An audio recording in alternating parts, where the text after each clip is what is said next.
자, 오늘은 고린도후서 11장 30절 한 절에 있는 말씀이니까 우리 같이 합독하도록 하겠습니다. 자, PPT 올려놨으니까 그냥 같이 합독할까요? 시작. 내가 부득불 자랑할진대 내가 약한 것을 자랑하리라. 여러분, 자랑 듣다가 보니까 자기 못난 거 자랑하는 거 들어본 적 있어요? 자랑이라고 하는 국어사전을 이렇게 찾아봤더니 이렇게 써 있더라고요. 남에게 드러내어 뽐냄. 국어사전을 찾았더니 이렇게 써 있어요. 자기 자신을 남에게 드러내서 뽐내는데 약한 것, 부족한 것, 무능한 것을 뽐내는 사람 보셨어요? 성경은 항상 역설적인 진리를 우리에게 말씀하고 있는 것 같아요. 늘 시대마다 이런 표현을 쓰죠. 자화자찬. 자기 그림인데 자기의 못난 모습을 그릴까요? 좋은 모습을 그리겠죠. 자화. 내가 그리는 내 그림은 좋은 모습으로 그리죠. 이것을 뭐라 그러느냐? 뽀샵 처리한다 그래요. 사진관에 사진 찍고 머리카락 엉클어진 거 머리카락 지우고 점 백힌 거 점 빼내고 이래갖고 초상화 이렇게 만든 거 증명사진 보면 거의 내가 아니야. 성형수술 마친 사람이야. 자화, 자찬, 스스로를 칭찬한다. 그래요. 이런 시대. 영어로는 PR 시대라고 그러죠. Public Relations. 근데 재밌게 표현하려고 PR 시대를 한국 사람들이 피할 것은 피하고 알릴 것은 알린다. 그게 PR 시대다. 이런 재밌는 표현을 쓰기도 하죠. 근데 자화자찬, 자기 PR 시대의 문제점이 뭐냐면 과정은 하나도 중요하지 않고 결과만 나타내는 데에 문제가 있어요. 저는 어렸을 때 레슬링을 좋아해갖고 뭐 여건부, 천규덕, 기밀 잘 모르실 거예요. 여자분들이나 어린 세대는 제 나이 또래 남자들만 거의 아는 이름들인데 많이 보거든요. 그러면 어떤 경우는 반칙을 해서 이겨서 벨트를 매요. 그러면 관중석에 있다가 막 야위가 막 쏟아져요. 반칙했는데 저 사람이 이기게 그 심판이 그것도 못 보냐고 그러죠. 그래요. 세상은 반칙으로 이기는 경우도 있어요. 그렇죠? 그런데 하나님한테는 통할까요? 안 통해요. 성경에도 우리를 교훈할 때 경기하는 자가 게임할 때 룰대로 법대로 하지 아니하면 그건 실격 처리가 된다. 승리자의 관을 얻지 못할 것이다. 신앙을 경주하는 것으로 예수 그리스도라고 하는 표대를 향하여 천성으로 달려나가는 것으로 비유를 많이 하고 있는데 그것을 신앙생활을 경기하는 자에다가 빗대서 이야기한 거예요.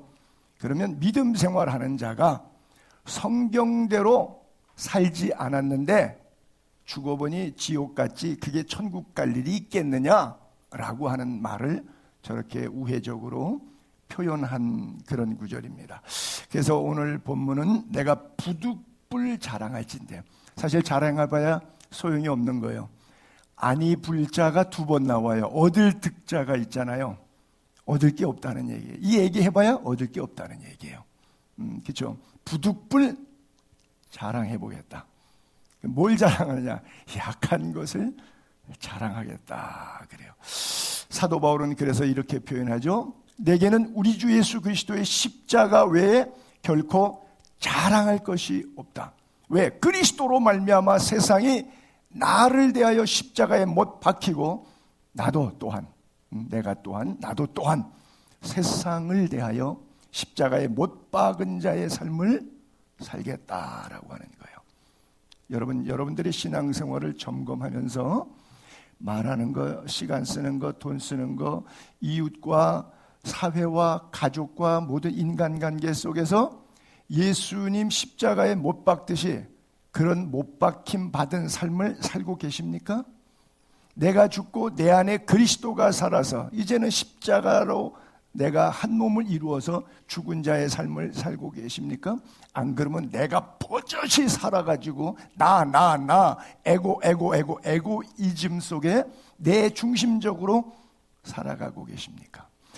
예수 믿기 전에는 내 중심적으로 살아도 되지만 예수 믿은 다음부터는 십자가 지고 사는 은혜가 우리 모두에게 있게 되기를 바랍니다. 사실은 십자가를 자랑한다. 여러분, 십자가 요즘 세상에 요즘식으로 생각하는 것 말고 2000년 전 시대로 타임머신 타고 돌아가서 생각해 보세요. 그럼 십자가 그러면요, 아유 깨름칙한 거예요. 왜요? 사형틀이에요. 사람 죽이는 틀인데 그것도 전기 감전이나 교수형처럼 총살처럼 한 번에 빵 하고 죽이는 게 아니라 나무에 달아갖고 땡볕에서 물, 피, 단백질, 진액, 덩어리, 호르몬 다 나오게 하고 잘 안 죽으면 창으로 옆구리 콱 찔러갖고 심장, 폐 부분에서 피 쫙 흐르게 만들고 1시간, 2시간, 3시간 뻘거벗겨갖고 많은 마을 사람들이 보는 가운데 공개 처형을 수시간, 안 죽으면 24시간 뒤에도 죽어요. 그게 뭐 자랑거리라고 목에다가 목걸이에서 멜 만큼 자랑. 지금의 개념과 바울이 난 십자가 외에 자랑할 것 없다라고 말할 때 2000년 전의 배경은 전혀 다른 겁니다. 여러분들이 지금 생각하는 그 십자가가 아닌 시대예요. 그거를 자랑하겠다는 거예요. 이 사형틀을. 여러분들 가운데 혹시 목걸이에 십자가 목걸이 말고 이런 거 교수형 목 밧줄 이런 거 십자가라든지, 안 그러면 에디슨이 발명했다고는 전기 의자 앉아있으면 전기가 1000볼트 전기가 찌릿 와가지고 그냥 새카맣게 태워서 죽이는 그런 전기 의자 같은 거 사형틀, 그런 목걸이 만들어서 혹시 메고 다니는 사람 보셨어요? 흉측하죠. 보기만 해도 흉측하죠. 2000년 전에 십자가라는 단어의 개념이 바로 그거예요. 지금 우리가 생각하는 그 단어의 개념이, 우리는 십자가 생각할 때 그런 단어의 개념이 떠오르질 않아. 그런데 시대적으로 좀 돌려서 성서 고고학적 입장에서 십자가를 한번 연상해 보세요. 그게 무슨 자랑거리라고. 근데 사도 바울은 그것밖에는 유일하게 자랑할 게 없대. 이스라엘의 초대 왕은 사울 왕입니다. 사울 왕은 12지파 가운데 베냐민 지파예요. 이 사도 바울의 이스라엘식 이름은 사울이에요. 왜? 사도 바울의 아버지가 애 낳고 나서, 아들 낳고 나서 우리 집안의 베냐민 지파에서 이스라엘의 초대 왕이 사울이었으니까 너도 왕같이 멋있는 훌륭한 인물 되라, 그래서 그 왕 이름을 따서 아들에게 명명한 겁니다. 그래서 사울이에요. 어떤 분들은 사울이라고 하는 이름은 크다라는 뜻으로 예수 믿기 전이었고, 바울이라고 하는 뜻은 작다는 뜻으로 예수 믿은 다음에 이름이 개명됐다, 이렇게 잘못 말하는 경우도 있는데 전혀 그건 틀린 거예요. 누가 은혜롭게 거짓말을 했는데 이런 거짓말을 하얀 거짓말이라 그래요. 애초부터 두 개 이름, 왜 호족의 이름이 있고 집에서 부르는 이름이 있어서 태어날 때부터 두 개 이름 죽을 때까지 갖고 있는 사람들이 있죠. 똑같이 그렇게 생각하시면 돼요. 사울은 이스라엘식 이름이에요. 그리고 바울은 라틴식 이름이에요. 로마식 이름이에요. 나면서부터 로마의 시민권을 가졌기 때문에, 즉 호족 이름과 집에서 부르는 이름 애초부터 있었고 끝까지 가지고 있었어요. 근데 이것을 뭐 신령한 척 영적인 의미를 담아갖고 목사님들이 하도 하얀 거짓말들을 예화로 많이 써가지고 그런 일들이 있어요. 엉뚱한 얘기 옆으로 잠깐 넘어가면, 하나 더 얘기를 옆으로 빼면, 그리스에 가면 알렉산더 대제가 세계를 통일천하했는데 죽을 때 관 옆에다가 구멍 떨어갖고 손을 이렇게 내밀고 세계를 통일천한 헬라 제국의 왕이지만, 그러나 죽으니까 공술의 공수거다, 그런 예화가 있는데 주석에도 예화집에도 그런 글이 있어요. 근데 그건 틀리는 거예요. 왜 틀리느냐? 그리스 뭐 우리 교인들 거의 다 가보셨으니까 아는데, 이런 박물관에 가시면 고대 근동 지방의 장례 문화는 석관 문화입니다. 목관 문화가 아니에요. 신체 사이즈의 목관 문화일 때는 관 구멍 2개 뚫으면 이렇게 가능하겠지만 거기는 목관을 쓰는 게 아니라 석관 문화였기 때문에 웬만한 총독과 제상들이 관이 커요. 그리고 전쟁의 장군들이 자기가 전쟁에서 이기고 돌아올 때 그 무용담 같은 것을 석부조에다가 살아있을 때 다 석공시켜서 만들게 해요. 그 부조 박공들을 다 보고 있다가 죽은 다음에 자기가 들어가는 거예요. 죽었을 때 갑자기 석관 만드는 게 아니라 살아있을 때. 그래서 웬만한 총독 장군들도 꽤 석관이 큰데 왕이나 총독이나 알렉산더 대제는 작은 집 사이즈에 수천 명이 운구하는 석관이에요. 그러니까 역사적인 맥락으로 보면 전혀 가능성이 없는데 교훈성이 있다 보니까 이렇게 하얀 거짓말들 할 수가 있는데 하얀 거짓말도 안 하면 좋아요, 하면 좋아요, 안 하면 좋아요. 그래서 우리가 하는 이야기 가운데 책임지지 못할 이야기인데 제일 많이 심판받을 사람들이 목사들일 것 같아. 목사들은 그냥 거짓말 많이 하잖아. 그렇죠? 여러분이 많이 할까요? 제가 많이 할까요? 답 얘기하지 마세요. 피차 곤란하니까. 그래요. 십자가밖에 자랑할 것이 없는 우리 그리스도인들이 될 수 있기를 바랍니다. 그래요. 사도 바울은 로마의 시민권도 가졌고 가말리알 학문에서 공부했으니까 우리가 배울 수 있을 만큼 다 배웠다는 사람이에요. 왕족 귀족 가문이고요. 대제사장에 가서 1:1 공문 받아와서 올 정도로 사내들인 공회의 공요원이에요. 요즘 말로 하면 국회의원 정도 되는 거예요. 그러니까 권력과 가문과 시민권과 학문과 스펙으로 말하면 딸릴 게 하나도 없는데 그것을 다 배설물처럼 여기고 제일 스펙 중에 스펙은 내가 십자가에 달린 예수를 다메섹에서 만난 것이다. 그래서 그분만 자랑하고 살았어요. 그래서 나는 십자가 외에는 자랑할 것이 없다. 그런데 사실 십자가 말고 우리가 볼 때 세상적으로 남부러운 것들이 많이 있었던 사람이에요. 하나님은 그 사도 바울을 바꾸시고 사도 바울의 약점까지도 하나님을 위해서 사용하세요. 대표적으로 구약의 기드온 이야기 있잖아요. 미디안이라고 하는 나라가 이스라엘을 사사시대에 쳐들어왔는데 13만 5천 명이 쳐들어왔어요. 그래서 이스라엘이 쫄려갖고 13만 5천 명의 병력이 미디안이 쳐들어오니까 이스라엘에서 사사 기드온을 내세워서 우리도 막아야 되니까 군사력을 모았어요. 몇 명 모았느냐? 전쟁 나갈 사람 나오세요. 막아야 되니까. 그랬더니 3만 2천 명이 왔어요. 하나님이 너무 많다 그래서 돌려보내래요. 그래서 10,000명 있고 2만 2천 명 집에 갔어요. 근데 하나님이 아직도 10,000명이 많대. 13만 5천 명이 쳐들어왔는데 3만 2천 명 나가도 힘든데 10,000명밖에 안 남았는데 그것도 많다고. 그래서 줄인 게 9,700명 집에 돌려보내고 300명만 남고 전투용 무기는 하나도 안 가지고 항아리, 횃불, 나팔 들고 전쟁에 나가서 13만 5천 명을 다 죽이고 300명은 단 한 명도 부상당하지 않고 그 전쟁을 이겼대요. 믿어져요? 이거 만화 같은 얘기지. 하나님은 그렇게 일하시는 이유가 있어요. 그 구절만 잠깐 읽으면 누구든지 두려워 떠는 자는 집으로 돌아가라. 그래서 2만 2천 명 돌아가고 10,000명 남았어요. 그리고 또 한 번 4절 5절에서 검증을 통해서 300명 남아요. 그 외의 백성은 결국 9,700명이었죠. 돌아갔어요. 그리고 300명으로 하나님께서 구원하시겠다고 약속을 하셔요. 왜 그러느냐? 중간에 빠진 구절들을 제가 저기다가 넣으면 이렇게 써 있어요. 하나님께서 백성이 너무 많은즉, 백성이 아직도 많은즉, 그래서 2번 퀄리파이트 했다고 걸러냈다고 말씀하시는데 이유가 2절에 빨간 줄 이렇게 써 있잖아요. 전쟁 끝나고 나면 이스라엘이 하나님을 거슬러 말합니다. 무슨 패악한 말을 어떻게 하느냐? 스스로 자랑하기를 내 손이 나를 구원하였다 할까 함이니라. 하나님은 자랑하는 거 너무 싫어하세요. 하나님은 자랑하는 거를 너무너무 싫어하세요.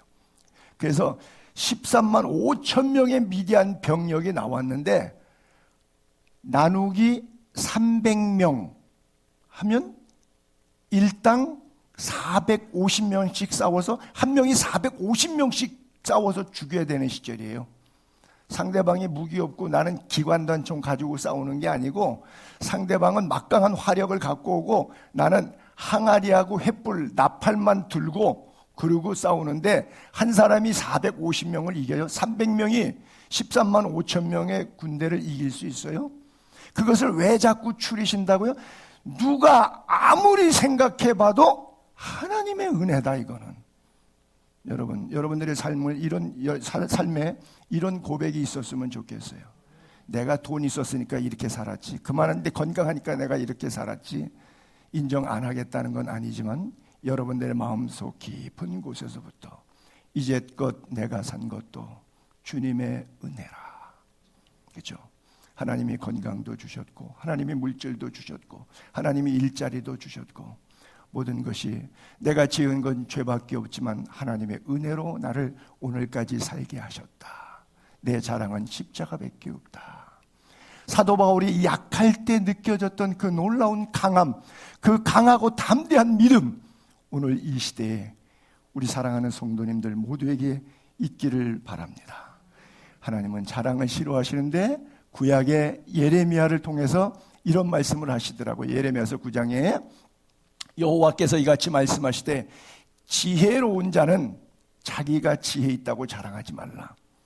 건강하다고 생각하는 사람은 그 자기 건강이 자랑하지 말라. 돈 있는 사람은 나 돈 많아. 돈 자랑하지 말라. 자랑하는 자는 이것으로 자랑하지. 우리의 자랑은 무엇해야 되냐? 명철하여 나를 아는 것. 나를 안다는 건 여호와 하나님에 대한 인식이 있다는 거예요.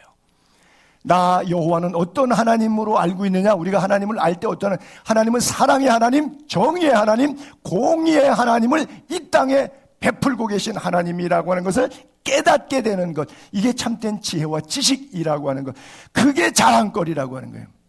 좀 속되게 이상하게 표현하면 너 하나님 얼마나 많이 알아? 나 하나님 이렇게 더 많이 알아. 내가 아는 하나님은 이런 하나님이야. 하나님에 대해 구체적으로 더 잘 아는 것을 자랑하라는 거예요. 신학 자랑하라는 것이 아니라 그 자랑은 다른 의미로 해석하면 얼마만큼 말씀에 순종해서 내가 살고 있느냐는 삶의 열매로 자랑은 드러나는 거예요. 여러분들이 아무리 말해도 소용이 없고 여러분들의 시간 쓰는 것, 돈 쓰는 것, 삶에서 자연스럽게 드러나는 모든 행위들을 통해서 하나님을 아는 자의 삶이야. 하나님을 모르는 자의 삶이야. 그냥 답이 나온다는 뜻이에요. 그래서 누가 봐도 하나님을 아는 자의 삶의 열매로 증명해내는 우리 예수의 교회 성도님들 될 수 있기를 꼭 바랍니다. 그래요. 그래서 자랑은 허탄한 것이고 자랑은 성경의 심히 악하다 이렇게까지 말해요. 우리 인생을 하나님께서 어떻게 표현했느냐?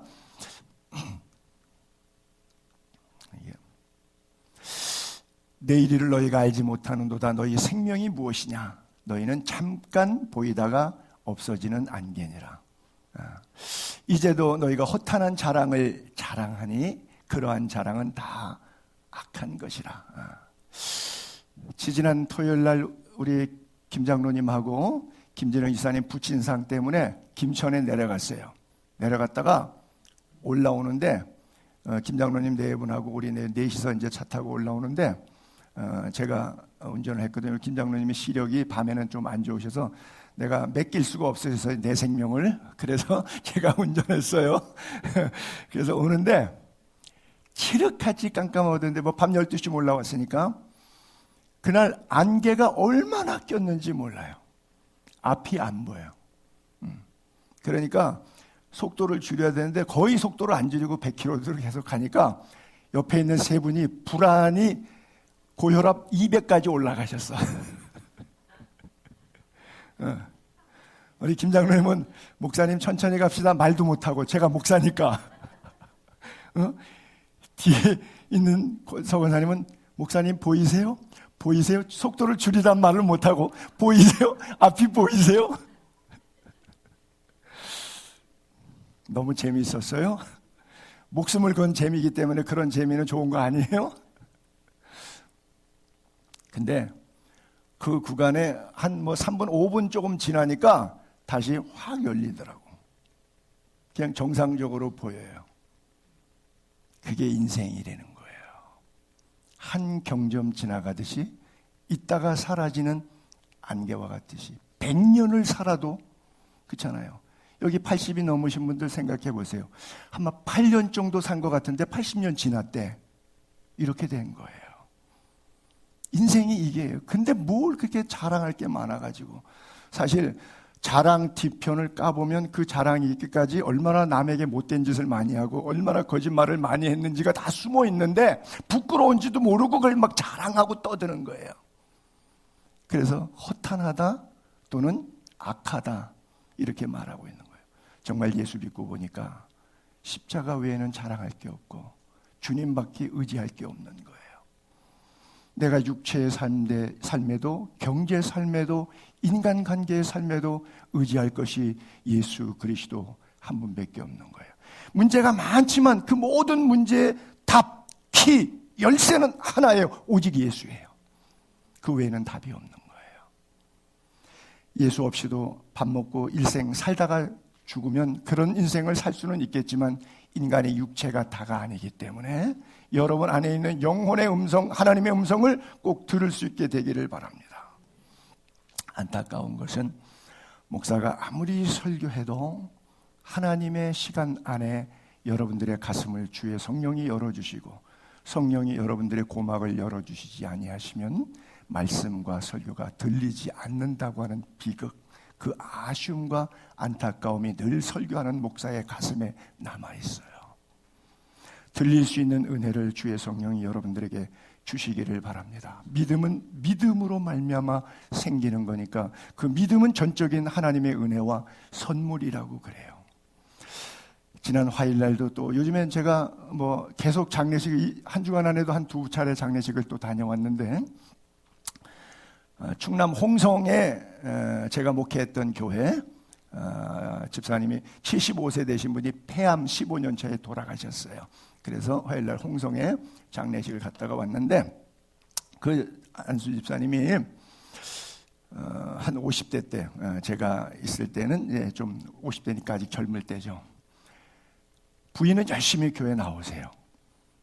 그래서 딸 5까지 낳는데 아들을 그렇게 낳고 싶은데 시골에는 그렇잖아요. 아버지 농사지면 또 아들 하나 있어야 되잖아요. 근데 정말 기도받고 막내 6번째 아들을 낳았어요. 근데 이 남편이 교회를 안 나오고 교회에 대해서는 협조적이고 부인하고 애들 다 나가면 다 돕는데 남편 자신은 안 나오면서 했던 고집이 뭐냐. 아직은 제가 젊고 할 일이 많아서 농사일도 바쁘고 일요일도 일해야 되니까 목사님 제가 60이 넘으면 나가겠습니다. 그런 거예요. 한갑 지나면 그 당시는 한갑이 대단한 건 줄 알고 한갑 지나면 나오겠다 그랬어요. 근데 한갑이 지난다고 나오나요? 근데 이것을 오해는 하지 마시고 자연의 현상 가운데 일어날 수 있는 일인데 61세에 하나님께서 그에게 폐암을 선물하셨어요. 그래서 서울의 아산병원에 왔다 가고 다 중리산이 얼마 못 살갔더니 항암 치료했는데 다 안 나고 근데 죽지는 않고 생명은 또 계속 가요. 신기하게 15년 살다가 75세에 돌아가셨으니까 엊그저께 가요. 그 사이에 무슨 일이 있었느냐. 예배당 안 빠지고 나오시는데 수요 저녁 예배까지도 안 빠지세요. 제가 한번 내려가서 있었는데 부인 애들 데리고 앞에 나와서 가족 특송을 부르시더라고. 앞에 나와서 거기는 이제 성가대 이런 거 없으니까 돌아가면서 가족이 나와서 이제 특송 찬양하고 예배 전에 설교 전에 그랬는데 나와가 제가 마침 간 날 앞에 나와서 부인이랑 특송을 찬양을 부르더라고요. 근데 가슴으로 너무 행복했어요. 폐암이 저분의 생에 놀라운 하나님의 축복이라. 그분의 약함은 하나님 앞에 자랑거리가 됐구나. 그렇죠?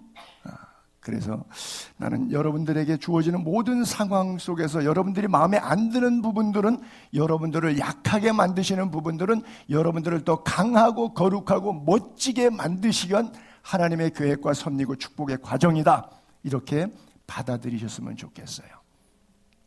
장례식에 사람들이 참 많이 왔던데, 제가 저에게 매년 탈곡하면 쌀을, 성미를 보내시는 분이 있어요. 지금 금년에도 보내고 해마다 저에게 성미를 보내시는 그 시골 교회 권사님이 계신데, 그분 남편은 아직 예수를 안 믿으세요.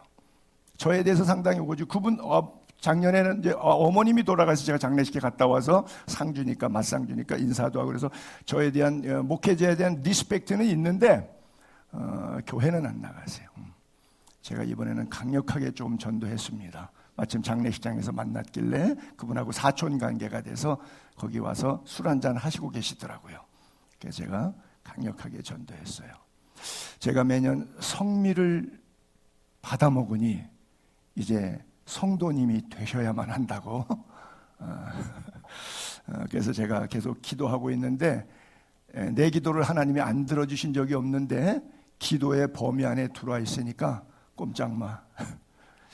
하여간 강력하게 복음을 증거하고 왔는데, 하나님께서 때가 되면 열어주셔야 되는데 이게 늘 목사의 마음의 안타까움이에요.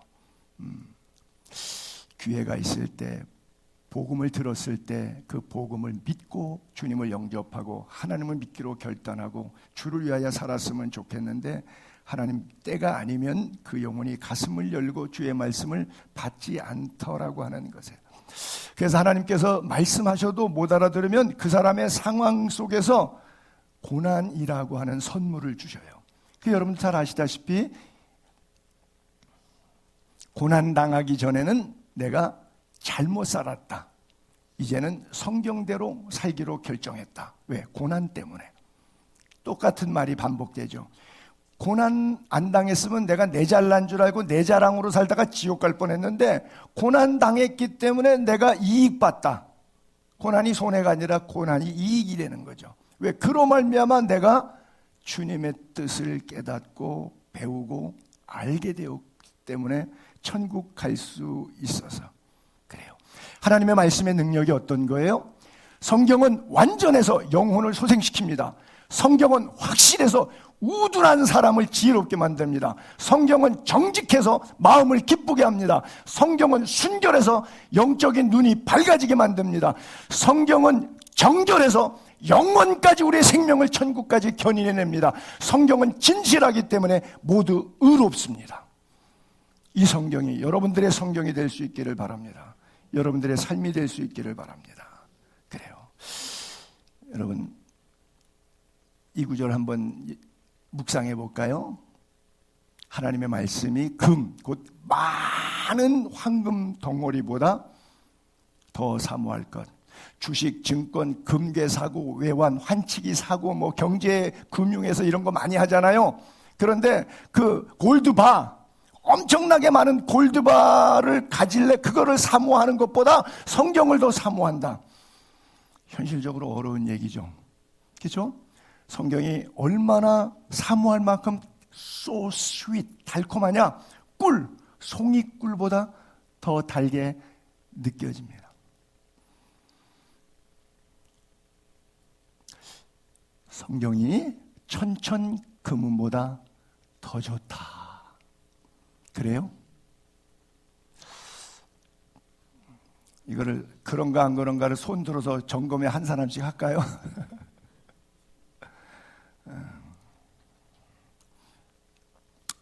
사도 바울이 자랑합니다. 부득불 자랑한다. 내가 하나님께서 내 생에 찾아오셔서 환상도 보여주시고 계시의 음성도 들려주셨다. 셋째 하늘에 끌려 올라갔는데 뭐 스카이, 뭐 대기권, 은하계, 갤럭시, 안드로메다까지 있는 엄청난 플라넷, 어디까지 갔는지 모르겠어요. 근데 그 한마디로 낙원에 이끌려갔다, 이렇게 생각을 했어요. 거기 가서 말로 표현할 수 없는 말을 들었어요. 주님의 얼굴을 봤고요, 주의 환상, 그 다음에 주님의 계시, 주님의 음성을 들었어요. 근데 본 모양이 어떻다는 것과 무슨 말씀을 내게 했다는 것을 얘기했으면 좋겠는데 가히 이르지 못할 말이다 그러고 안 해요. 왜? 잘못하면 자랑이 될까 봐. 그렇잖아요. 나를 위해서는 약한 것들 외에 자랑하지 않겠다. 만일 내가 자랑하려고 해도, 자랑한다고 해도 나는 어리석은 사람이 아니야. 왜? 진짜 사실 100% 있었던 사건이니까. 그냥 내가 꾸며낸 얘기가 아니니까, 사실이니까 그렇다고 해도 돼. 자랑해도 돼. 그래도 안 해. 왜? 내가 이렇게 말하면 당신들이 나를 볼 때 영적으로 하나님 보듯이 볼 거 아니야. 그럼 난 또 교만해서 넘어져. 그러니까 내가 아예 안 하겠어 라고 말하는 거죠. 참 대단한 사람이죠. 그러면서 자랑하지 않는 이유를 이렇게 또 설명해요.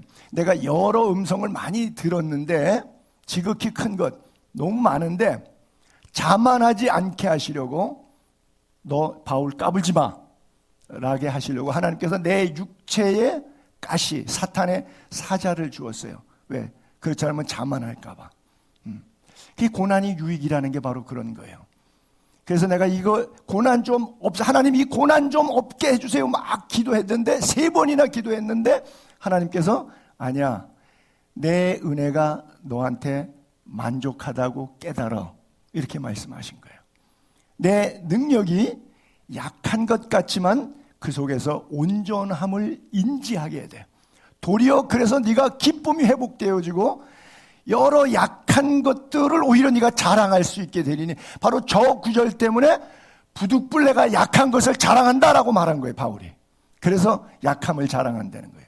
10절, 그러므로 내가 그리스도를 위하여 약한 것과 능욕과 궁핍과 박해와 곤고당한 것을 오히려 기뻐할 수 있다. 왜냐하면 결과에 가서는 그 약한 것이 강함으로 내 속에서 하나님의 역사를 드러냈다.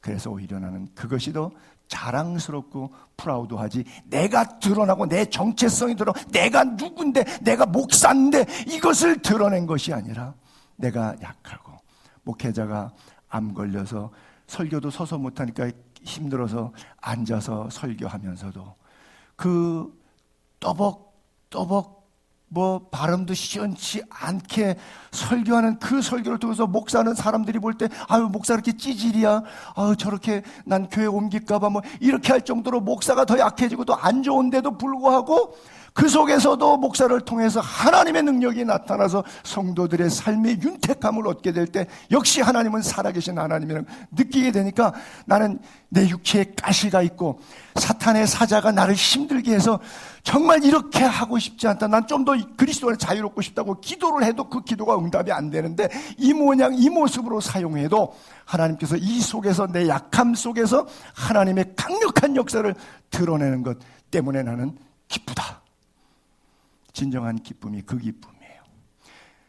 우리 서로 받은 그 기쁨은 알 사람이 없다는 것은 바로 그 기쁨을 얘기하는 것이지, 대박나고 로또 당첨되고 자녀를 위해서 기도했더니 좋은 대학 가고 취업 잘 되고 그래서 기쁘다.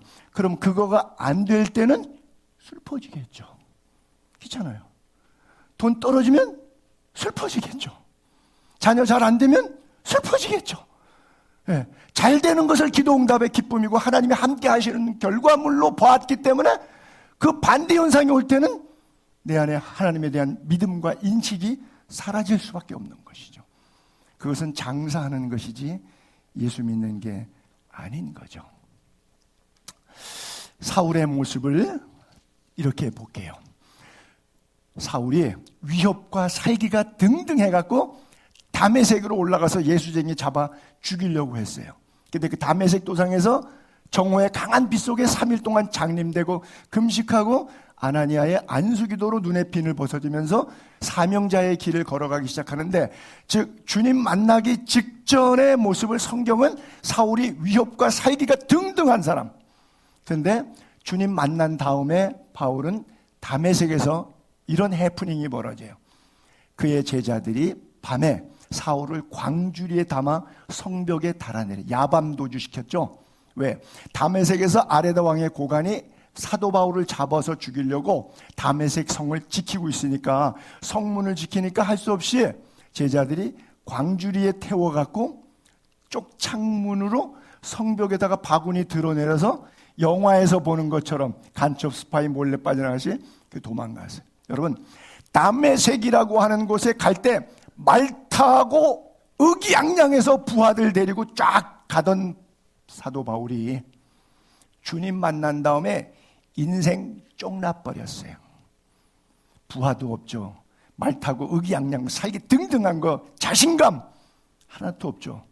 완전히 광주리 타고 야밤도주하는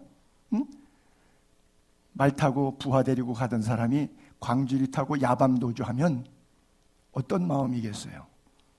하나님은 그때부터 일하시기 시작한 거예요. 모세가 40년 동안 바로의 왕궁에서 문무를 배우면서 왕자로서 다음 세대의 애굽의 파라오가 되기 직전의 모습으로 이스라엘을 해방시킬 능력이 있는 자의 위치에서 서 있을 때는 하나님은 모세를 안 쓰셨어요. 그리고는 그를 살인자로 만드시고 미디안 광야로 가서 40년 동안 양치기 목동 생활을 왕궁과 완전히 대비되는, 왕궁과 들녘의 양치기의 모습하고 어떻게 왕자와 이 목동을 비교할 수 있게 비교가, 인생의 나락에 떨어져서 40년 지낼 때 그 무너져 내린 모세의 심정은 어땠을까요? 왕궁에서 먹던 것, 수족을 놀면서 가마 타고 말 타고 그 모습에서 하루아침에 짐승 똥 뒤따라 다니면서 지팡이 하나 듣고 먼지 뽀삭한 길을 걷고 이슬을 맞으면서 들녘의 움막 속에서 잠을 자면서 짐승 우리에서 같이 짐승처럼 살아가는 세월에 40년 모세의 마음 얼마나 많이 무너졌겠어요. 얼마나 많이 힘들었겠어요. 그런데 하나님은 그렇게 왕자의 모습으로 사용하시지 않고 다 지치고 무너진 모세의 80 먹은 노인의 모습을 사용하시겠다는 거예요. 모세가 기가 막혀서 하나님, 내가 나이가 몇 살인데 나 못해요 그랬어요. 그러나 하나님 그에게 힘주시고 일하게 하셨습니다. 이것이 하나님의 방법이에요. 그래서 바울이 그렇게 말하잖아요. 예수 믿는 형제들아, 너희의 부르심을 보라. 육체를 따라 지혜로운 사람도 많지 않고 능한 자도 많지 않고 물벌 좋은 자가 공부 꽤 많이 한 사람 많지 않다. 그러나 하나님께서 세상에 우리같이 미련한 것들을 택해서 오히려 지혜 있는 자들 부끄럽게 하시려고, 세상에 약한 것들을 택해서 강한 것을 부끄럽게 하시고, 하나님께 세상에 천한 것, 멸시받는 것, 없는 것들을 택해 주셔서 그것들을 폐하려 하시는 아무 육체도 왜 그렇게 하셨냐? 하나님 앞에서 자랑하지 못하게 하려. 자기 자랑이 아니라 하나님 십자가 자랑하게 만들기 위해서. 사실 저 위에 있는 초록색 글자처럼 그렇잖아요. 세상에 좀 교수다, 박사다, 의사다, 배우다, 재벌이다, 돈 있는 사람들은요 교회 안 다녀요. 교회 가면 맨 고아와 과부와 무식한 것들, 가난한 것들, 저 찌질이들만 모이는 데가 교회야, 예배당.